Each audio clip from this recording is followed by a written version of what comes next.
All right, so let's get started. We are going to go through, I said it before, chapter 13 and 14. But I think most likely what's going to happen is we are just going to go through chapter 13 today. And we're going to go take it a little slower. I think it's really important, though we're going to see a ton of judgment this probably next couple of weeks. And then we're going to have our Christmas break.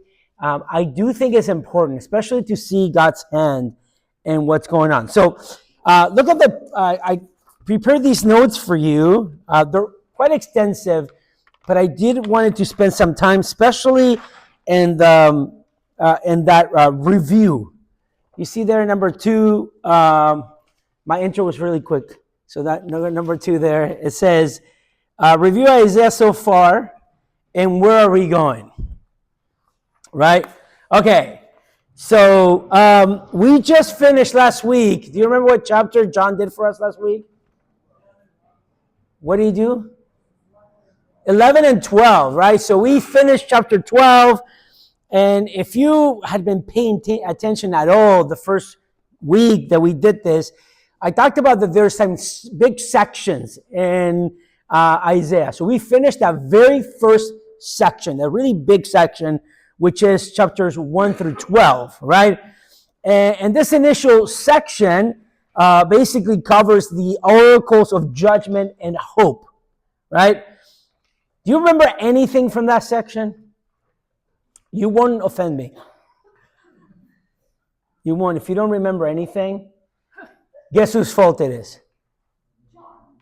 Yes. I was going to say mine, but yes. Heidi, thank you.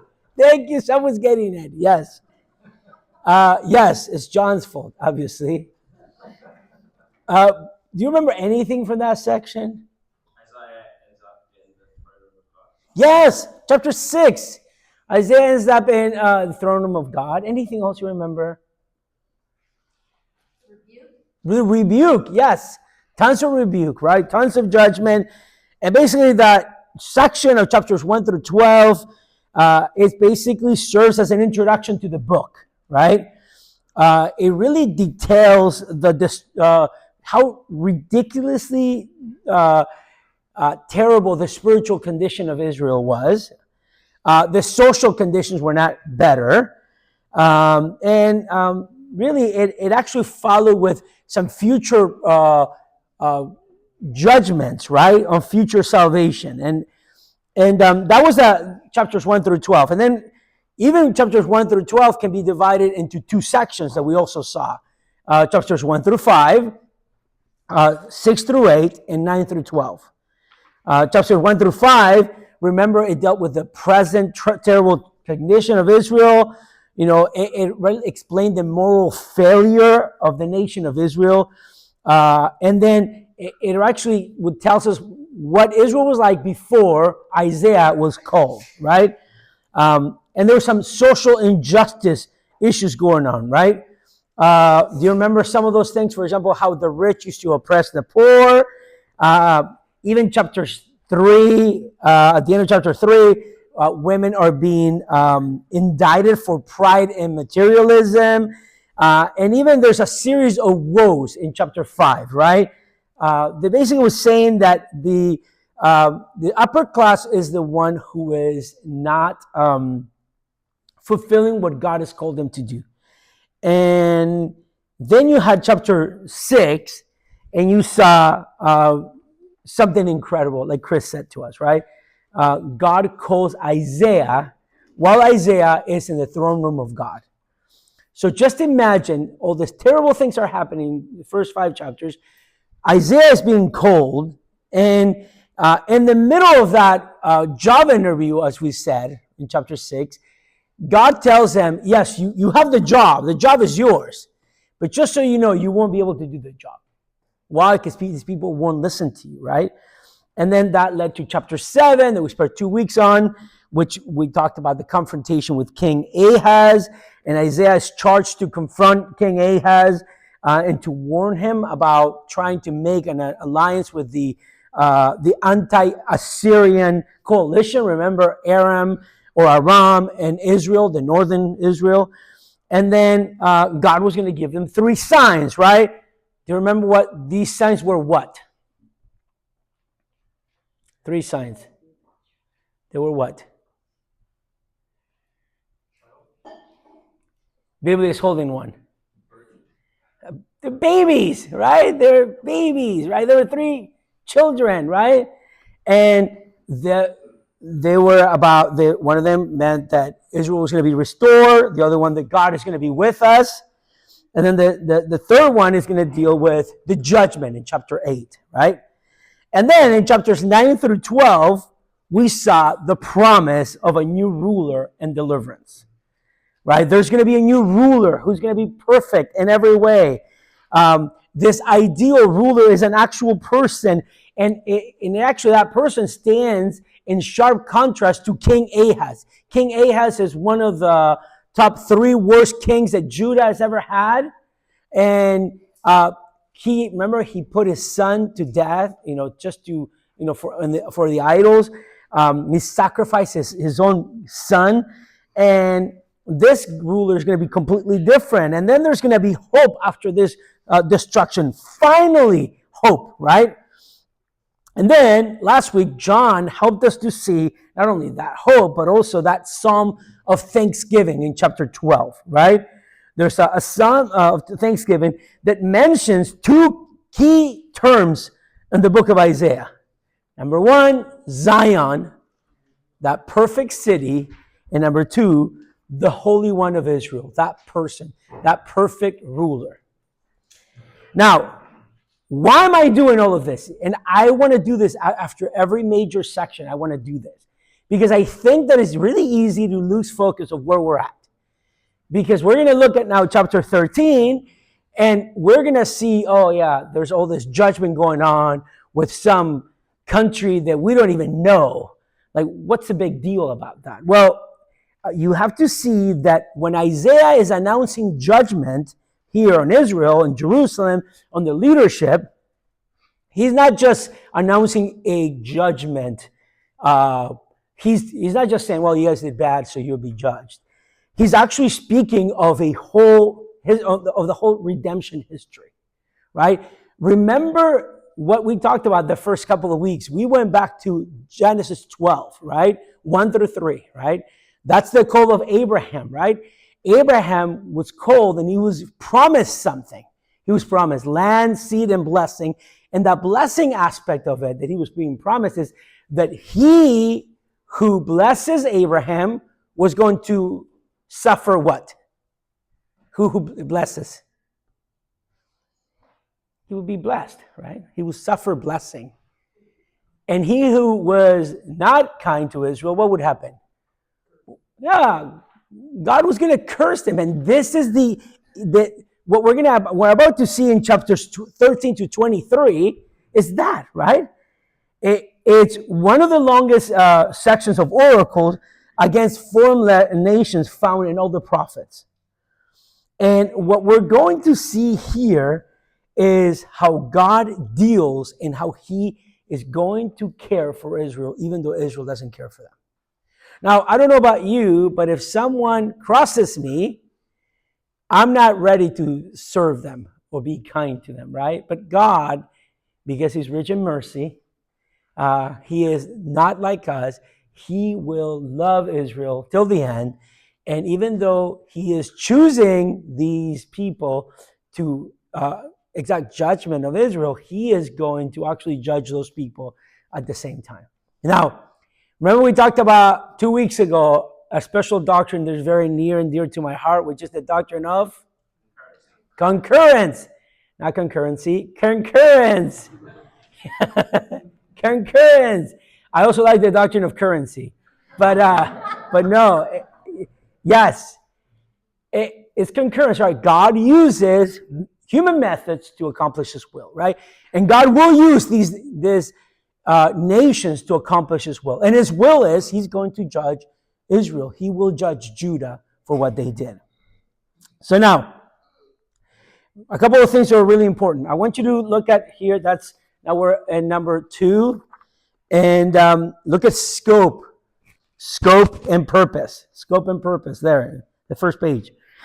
Um, audience. Who are the audiences of this? Now, there are people out there that think that the audiences for the audience for these judgments are those nations. All right, now we're going to start with Babylon, right? God will judge Babylon. So there are people out there that think, oh, Babylon is being told, if you continue this way, God will judge you. No, the audience for this is actually Israel. Israel's the one hearing about how God cares for them and how he would not only judge them, they already know that, but that God all of a sudden is going to judge those nations who judge them. Number two, very important, this is that demonstration of God's sovereignty, right? The primary and theological purpose is to demonstrate that God is sovereign over all the nations. God is not just sovereign over Judah and over Israel, the kingdom of the north. God is sovereign over all neighboring states, as we're going to see in chapter 14 and 17. We won't get to it today. And it's also God is sovereign over the powerful and ruling powers of the time. Not just neighboring state, but everyone. God is certainly going to be sovereign over the Babylonians, the Medes, as we're going to see today, the Assyrians. God is sovereign over everything. And number three, that you see there, this was an assurance to Israel, right? God's complete sovereignty ensures that God is able to bring about the promises he made to Israel. All those promises he made to Abraham all those years ago, God is going to make sure those promises are not going to fail. Now, think about what that means to a Jewish person living at the time thinking, well, God has left us. The temple is going to be destroyed eventually. Just think about what a person who is walking around in Jerusalem after the Babylonians destroy the temple and think, oh, the temple is the place where God met with his people. How are we going to meet with God? What about when they're walking around and they're seeing things like, where's the ruling class? There's no king. I thought that we were supposed to have an ideal king come. Where is, the craftsmen? Where are these people? How are we going to rebuild this? Oh, we're left here as farmers and people don't know anything about anything. Well, this is an assurance that God is going to be kind and loving to Israel because of who God is. And also, these oracles assure Israel that the Davidic dynasty will succeed. And we're going to see that in chapter 14, verse 29, and chapter 14, verse 32, that there is actually a future for Israel.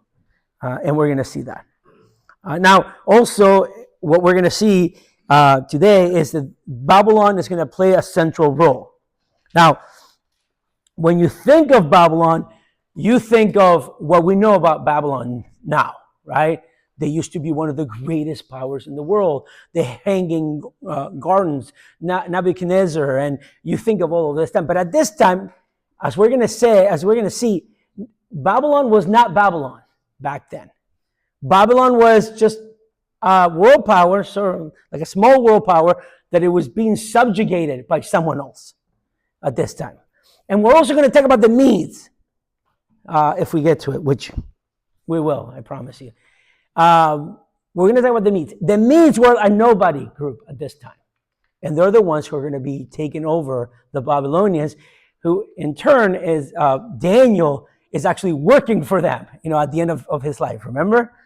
And then also I want to tell you that this is the theological, before we start this section, the theological significance is very important because you get to see, again, how God, even though Babylon is going to become the greatest power ever known at the time, even greater than the Egyptians, greater than the Assyrians, greater than the Medes and the Persians, even greater than the Greeks and the Romans, because of their power,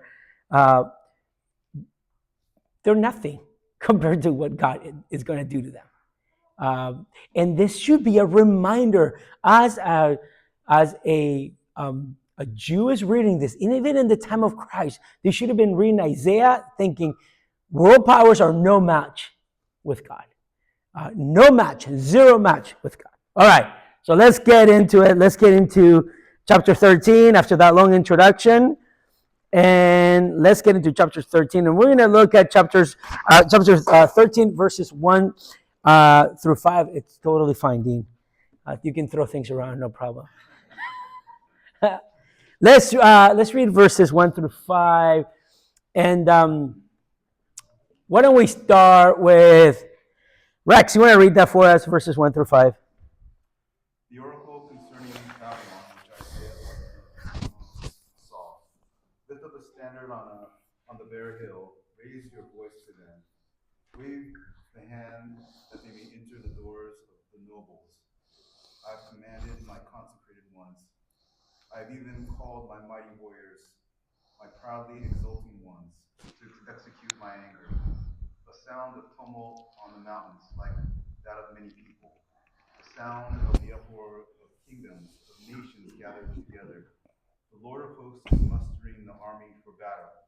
They are coming from a far country, from the farthest horizons, the Lord and his instruments of indignation to destroy the whole land.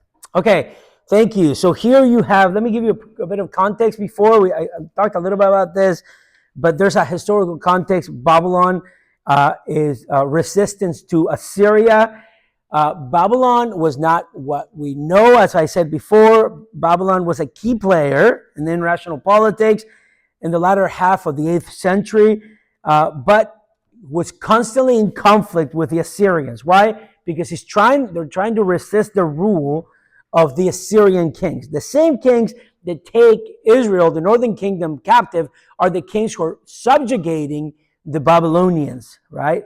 And you need to understand this. So when people are receiving this, the first generation that is hearing this from Israel, they're saying, from Isaiah, they're hearing Babylon and they're thinking, okay, I mean, they are a nation, but they're not a big player.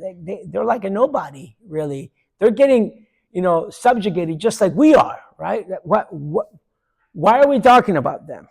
And look at verse 1 here. So the oracle is concerning Babylon. That word oracle is a word for burden. Burden, it's just a word that is best interpreted as a prophetic message or revelation. It basically is going to introduce a threat of punishment, specifically the fall of Babylon, right? And the burden Isaiah is doing here, he actually is going to talk about how God is sovereign over everything, right? We saw this word, if you were with us when we did the minor prophets in care group, we went through Zechariah and we talked about this word, burden. If you have any questions about that, Chris Fuller, you taught Zechariah, he'll explain that to you in a beautiful British accent, but he will. And also look at this here too. This is a vision that he's seen in verse 1. And this is Isaiah, again, the son of Amos. This is a link to the passage of chapter 1, verse 1, and chapter 2, verse 1. It's the same person who is writing about this. And this is a revelation from God. Look at that word saw. It's a word for vision, or it could be said word for vision. And it actually speaks, this is God conveying that message to him. These are not his words. He's not just saying this on his own. Look at verses 2 to 5 that Rex read for us. This is what we can call Yahweh's call to arms. This is Yahweh calling to arms. And what does that mean? Well, Yahweh here is issuing a command. He is issuing 3 succinct commands in chapter 13, verse 2. Raise a signal. This was a general direction for get ready for battle, right? Cry aloud, right? Basically, this is when you give your army directions, right? You don't voice things, quietly. This is a cry, a cry out loud. You're telling, we're going to invade, right? That's the idea. And then number 3, there's waving of the hand, right? This is to lead the invaders to a specific spot, right? You know what that means, right? We're going to attack there, right? And the goal here is to enter the gates and destroy. That's the whole idea, right? Now, who is this army, right? Who is this army? Look at verse 3. It's God's army. Yahweh explicitly says, I have commanded my consecrated ones. I even called out my mighty warriors. This is Yahweh's army. He's calling his troops. He uses the word consecrated ones, literally his holy ones, right? He's called to judge the nations. He's also calling here his mighty warriors or his mighty men, literally here. This is a standard term in Hebrew for a warrior. They're actually the ones who are going to execute God's plan and God's wrath. And, this is God's army. He's going to be doing this. Now, as we're going to find out, God is going to use a tool. But it's to do this. The Medes are going to be the ones who are going to do this. But this is God's heart. He is behind all of this, right? And look at the end of verse 3. It says here, my proudly exalting ones to execute my anger.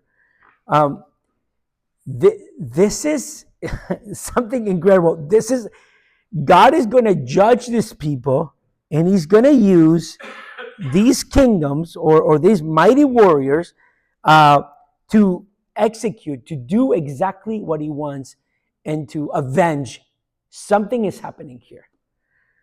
Now, the Babylonians have done nothing wrong yet, right? You're there listening to this for the first time. You're thinking, why the Babylonians? Why not destroy the Assyrians? They're the ones bothering us. Why the Babylonians, right? Why the Babylonians? Well, they're not even a threat to us yet, right?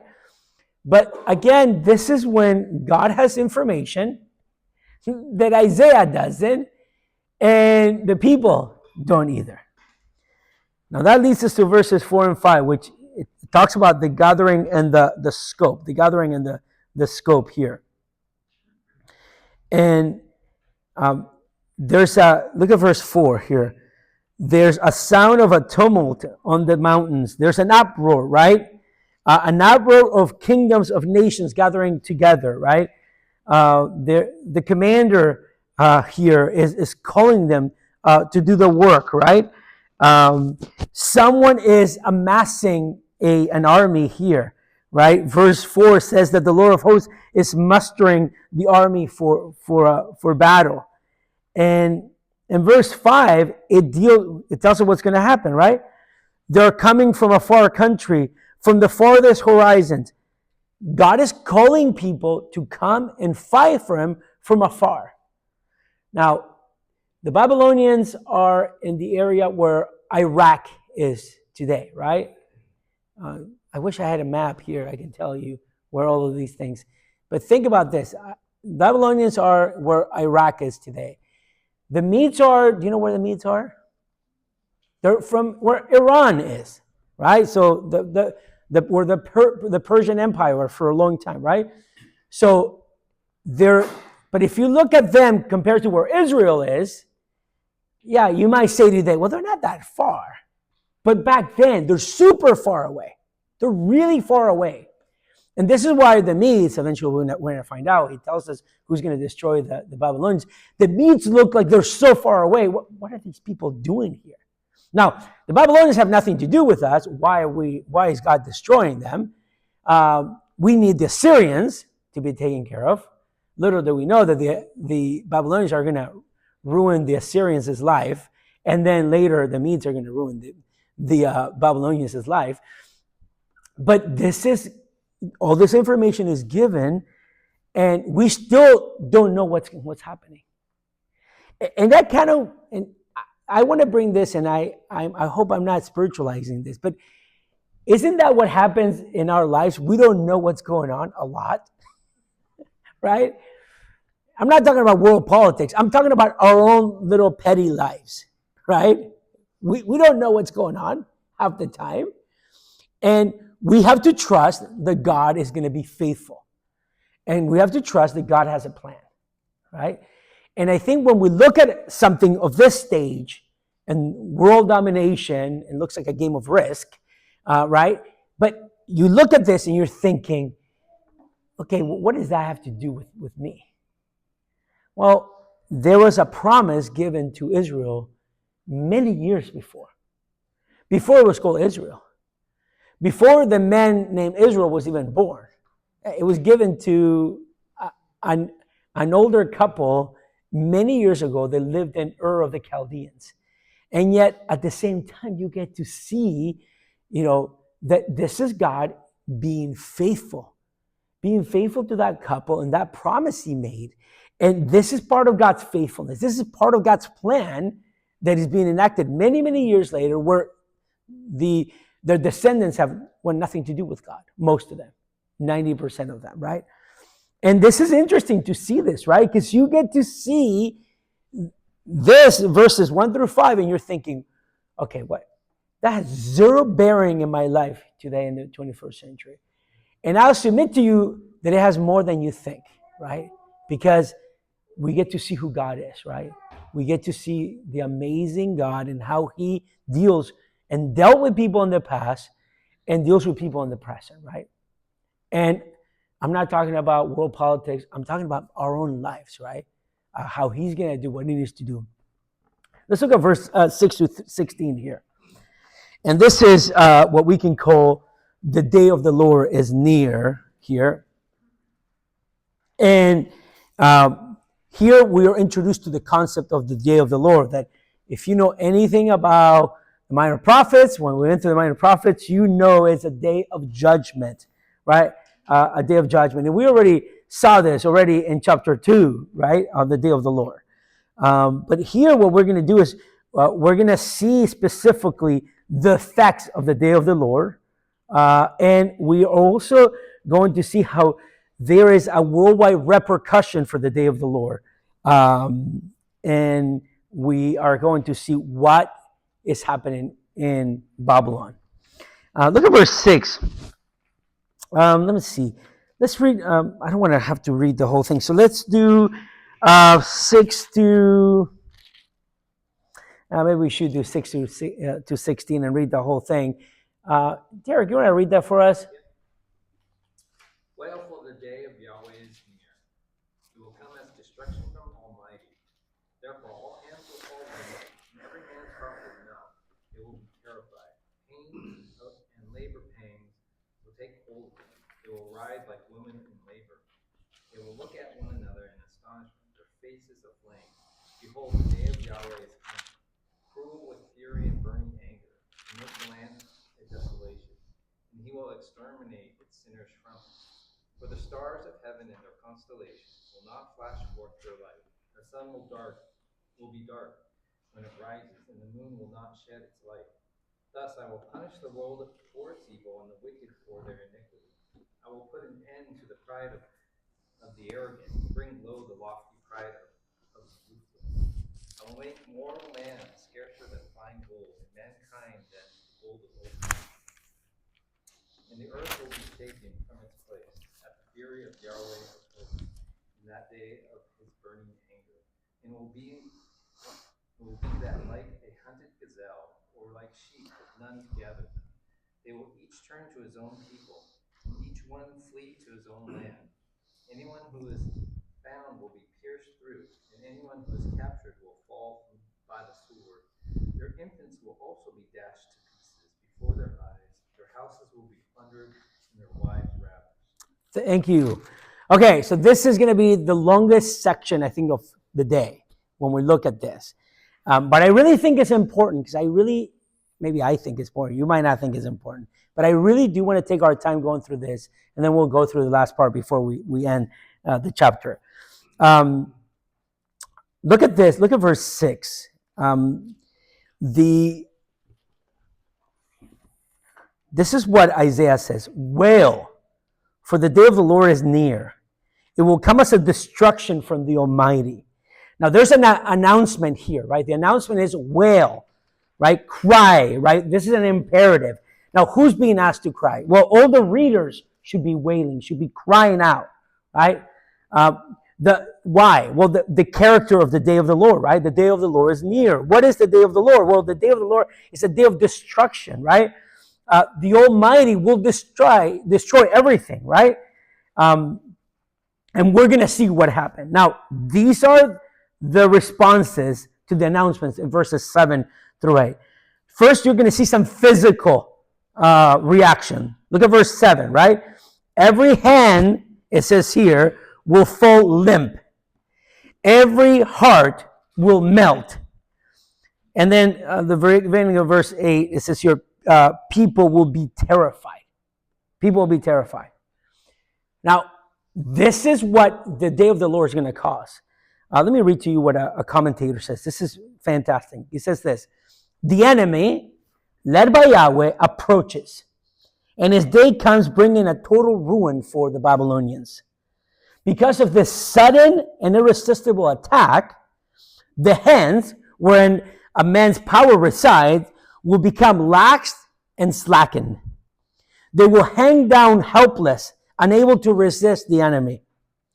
Courage will vanish from the heart, which will simply melt without any will. Dread, terror is over all. Who can abide the day of his coming? Now think about this. You're getting ready to fight. I don't have a lot of experience fighting, right? But you're getting ready to fight. The first thing you do is you got to put your hands up, right? To fight. Well, these people have they're so depressed for what they're seeing. They have zero will to fight. Zero will to fight, right? So much so their hands are just falling, right? Their heart melts. That means they're depressed.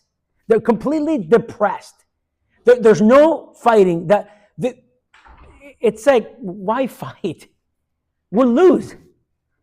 And then in the beginning of verse 8, you see this idea of people being terrified. They're so afraid that they're just paralyzed, right? But that's not all. Look at verse 8. It says here, they will be terrified. Pains and anguish will take hold of them. They will writhe like a woman in labor.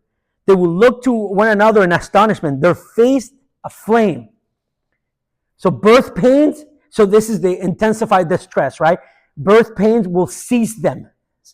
Writhing in pain, looking anxious at one another, and faces aflame with fear. Now, what does that mean? Well, these are all in Hebrew single words. One word. It's Isaiah here is so succinct of what's going on, right?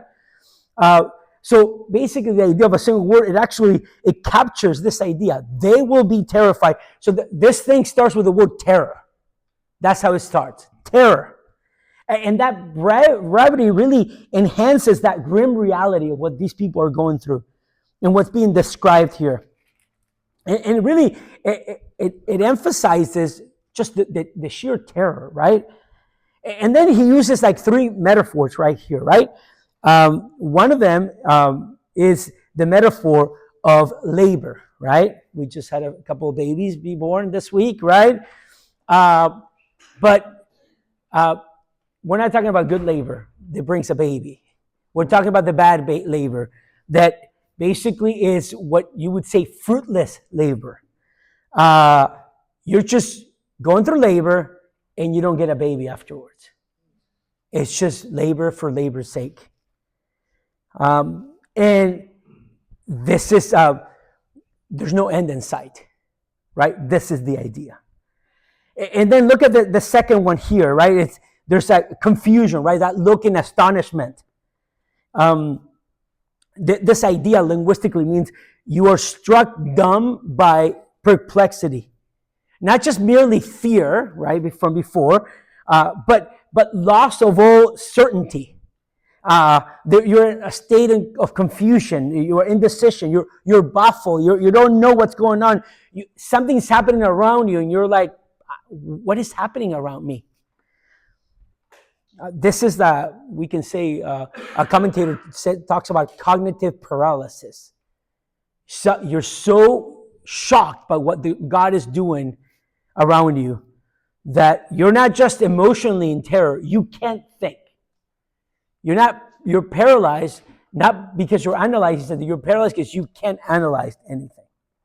And then finally, he uses a third metaphor. Says here, in verse 8, it says here, their faces aflame. Faces aflame. Literally, it says here, faces aflame, their faces. Now there are two interpretations, and I actually think with those two interpretations, you can make one. The first interpretation of one of the commentators I read is that basically these people are staring at one another in agony of indecision and recognition that they had trusted the wrong resources. This is the idea of shame, right? They would think we should have trusted in Yahweh. We should not have trusted in our might. And when all of this crazy destruction is going on, their final thing is like they're shameful. So that's the idea of their faces being aflame.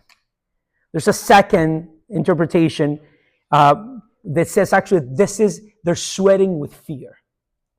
Now I think you can make one interpretation of both of them. You can be ashamed and also sweating with fear at the same time. I can see both of those things happening, right? And this is something incredible because the judgment does not only produce fear, but it produces a total cognitive collapse. A state where people are really frozen in confusion. They're recognizing it's too late. They misplace their trust and resulting in overwhelming shame and paralysis. That's to put it all together. Now, that is going to happen during the time, or what happened during the time of Babylon. But I suggest to you that most likely is the same thing that will happen when people are going to try to fight the Lord and his armies at the end of time. They're going to realize, oh, we chose the wrong side. We worshiped the wrong person. We chose wrongly. They didn't choose rightly. Look at verse 9. This is the nature and the purpose of the day of the Lord right here, right? Behold, the day of the Lord is coming, cruel with fury and burning anger, to make the land a desolation, and he will exterminate its sinners from it. This is the character of the day of the Lord right here. Merciless, relentless, fierce, and hard. The character is an overflow of anger, of God's anger. And this is burning anger. Now, this is God's reaction to sin, right? This is God's reaction. Yeah, Dan. Yeah, I have a question. So previously, Ed had mentioned they were trying to warn them for the upcoming armies of Babylon, right? So that was initially how it started, and then it shifted to the day of the Lord. Yeah. So the day of the Lord, though, is, at least my understanding, is like end of days, right? Christ coming. Yes. Yes. So which one is it? So in this case, yes, that's a great question. Yeah. In this case, it deals with the judgment with Babylon. It is a sort of day of the Lord. This is God beginning his judgment. So there is one day of the Lord that will happen at the end, right? Like we saw, that's the day of the Lord right before the millennium, right? But this is a separate day of the Lord. So when you see the day of the Lord, you're seeing God's judgment in this. And in this case, I would not take this eschatologically. This has already happened, right? This is not an eschatological day of the Lord. This is a near day of the Lord. That's what is happening there. But, so that would give you... Yes, I think, or people hearing this are probably like, God is going to deal with these people as in the same way he would deal with the whole world in the future. I would put it to you this way. This is the trailer to the movie. The coming attractions, right? This is going to happen. So we're using this group of people and we're going to judge them.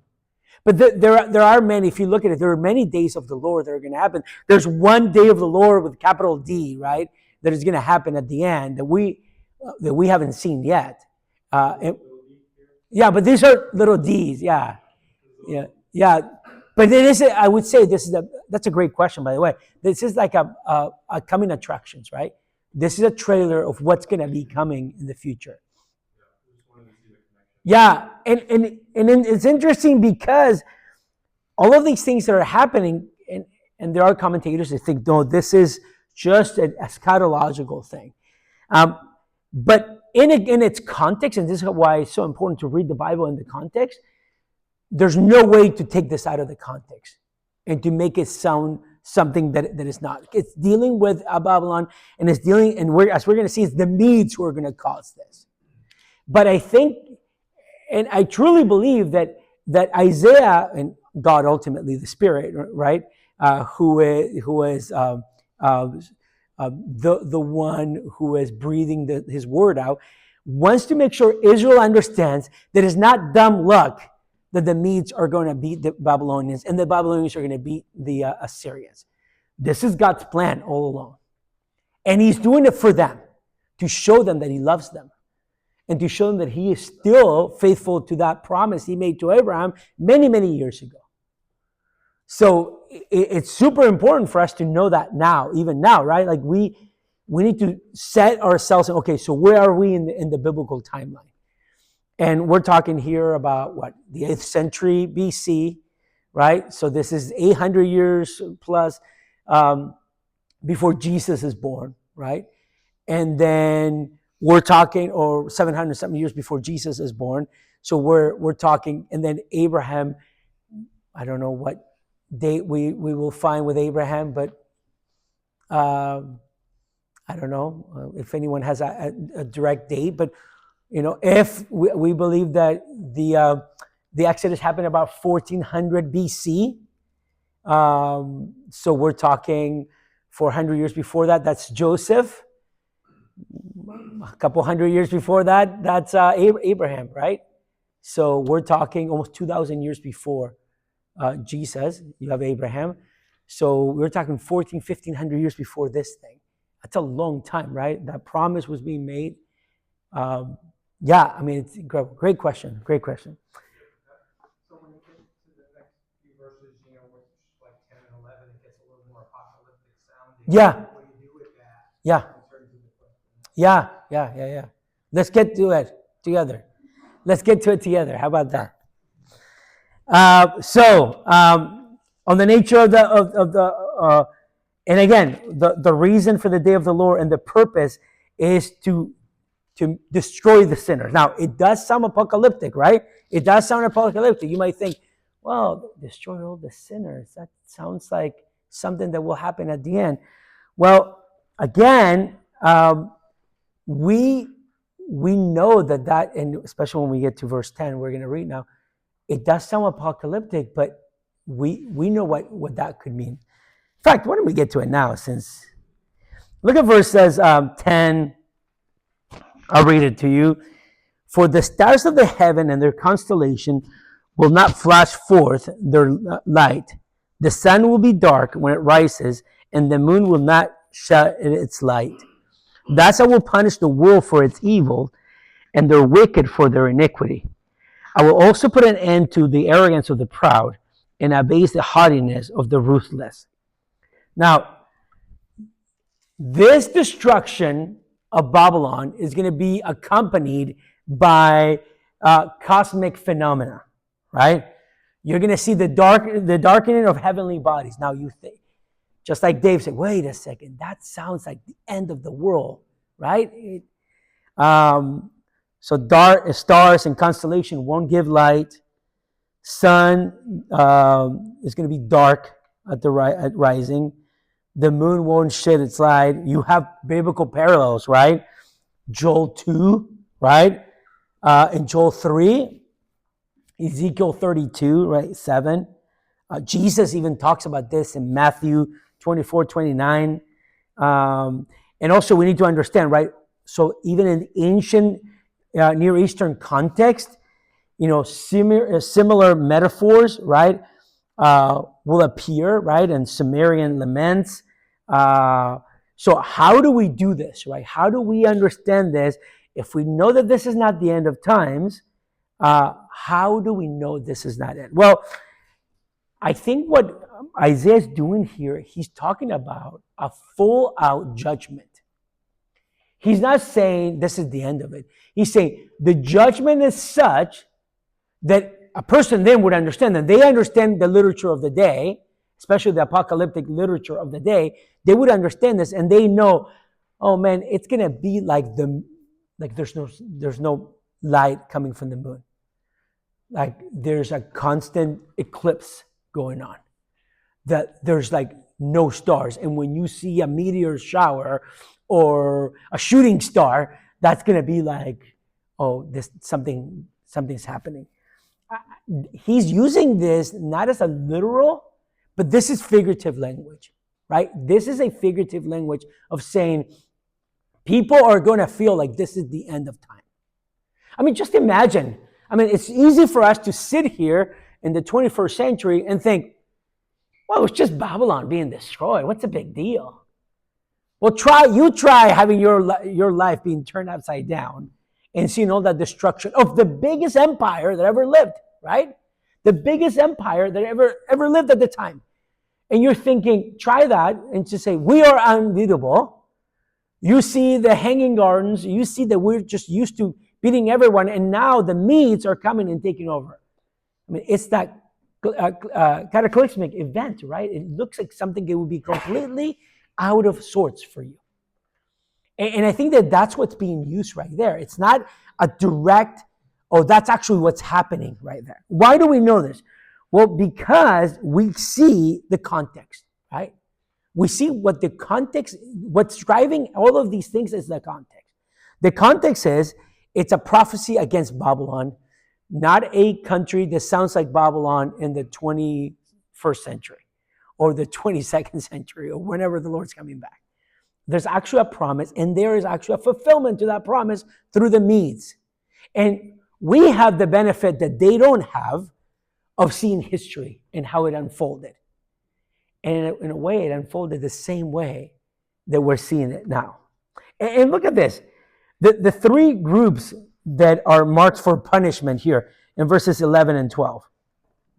And I think we're only going to get to verse 16, and then we're going to continue this next week. Yeah, Matt. So just with the cosmic signs, if these are figurative, then and Jesus uses the same scriptures in Revelation, are we taking that the Revelation ones are also figurative? Like, is there a way to distinguish that these ones are? Well, I think context is what drives what we're talking about. So if they were talking about the end of the world, as we know it, I don't see them as figurative as I see one country being. So it would be, I mean, we use figurative language all the time, right? My world came to an end when my girlfriend broke up with me, right? Did your world come to an end? No, it did not, right? But it sounded like, or it felt like the world came to an end when my girlfriend broke up with me. She didn't break up with me. I broke up with her. No, I did not. Mostly staring daggers at me.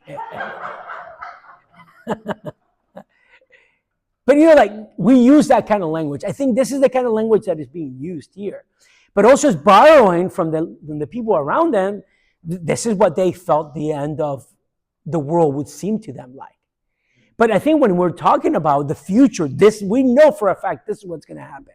Right? When we look at Revelation, when we look at what the minor prophets are saying, what's going to happen right before the millennial kingdom, or at the very end, we know what's going to happen. And that's after the millennium, that the world, will have to be renewed because there's nothing redeemable in the world, right?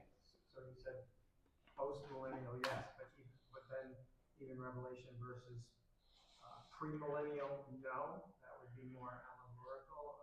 Well, I wouldn't see the whole world coming to an end, right? Yeah. So then Yeah, I wouldn't say allegorical. The word allegorical really it really rubs me the wrong way. But but I would We'll deal with it then. yeah, we'll do it. Yeah, I think that this would be these would be more of a metaphor of what's going to happen. But I was asking, and I don't mean to be a pain. But No, I'm beating that anyway. no one's a pain. So, but that even in Revelation, in areas where we still feel it's entering the millennium, not the end of all things, do I still put it in that category? So Revelation it's an interesting thing in and of itself, right? So, but I wouldn't see everything in Revelation being a literal thing. There's a lot of metaphor going on there, right? And I think John, who's going through Revelation right now, and those of you going to young adults, John would say that there's a lot of metaphor going on there, right? Of what is going on, like so. I wouldn't see that as a one-to-one. Now, we know for a fact that after the Babylonians are destroyed, the land itself was almost unlivable. Now, I don't know what the Medes did. And we know now what they did. They actually grabbed salt, and they it used to be a very fertile area, and what they did was they grabbed salt and sulfur, and they basically used it to ruin the land. So you couldn't grow anything there for many, many, many years. That was a normal practice. But we're going to talk. You're going to see what we're going to see next week now, because Dave's asking questions. I'm joking. You know I'm joking. I'm joking. But next week we're going to look at this. That's why I say part 1 and 2. You have part 1 here in your notes. So we're going to see that the Medes are the ones doing this, and that the land is going to be unlivable. So, like, again, just think about from the point of view of a Babylonian, it's like their world came to an end.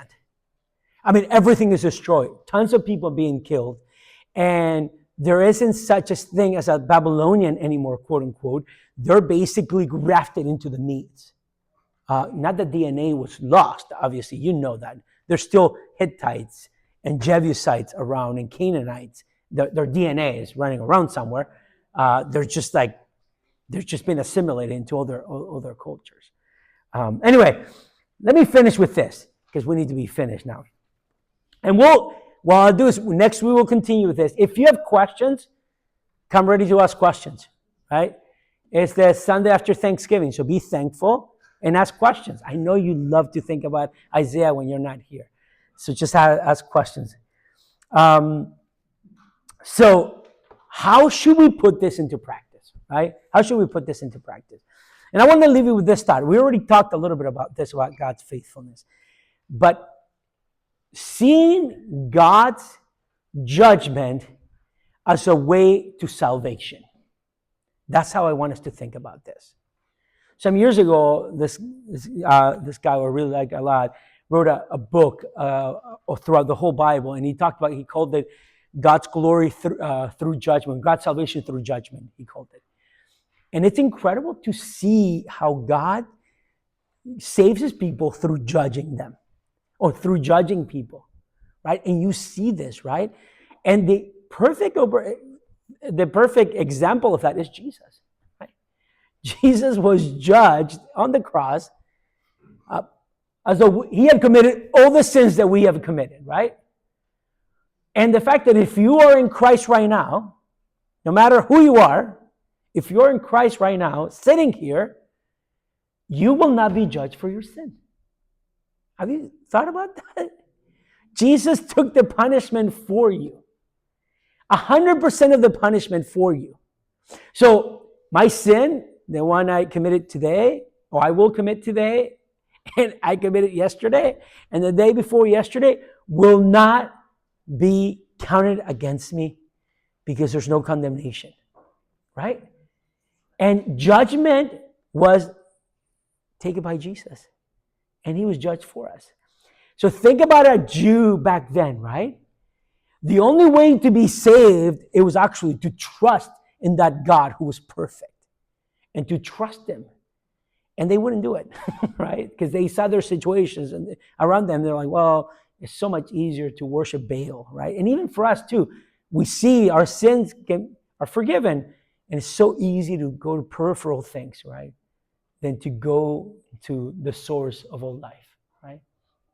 Next week we'll continue on and we'll finish chapter 13 and look at chapter 14 together. Let me pray for us. Father, what an amazing thought that is, right? That our sin, not in part, but the whole, was nailed to the cross, and I bear it no more. Praise the Lord. And we are so thankful for that idea. What an amazing thought that is, right? That our sin was taken for you, and now we can be freed from sin. Through your judgment, through your death, Jesus, we are able to live. So I pray even this morning as we partake of the Lord's table together, that it would be an act of worship before you because you love us. In Jesus' name we pray. Amen. Thank you, guys.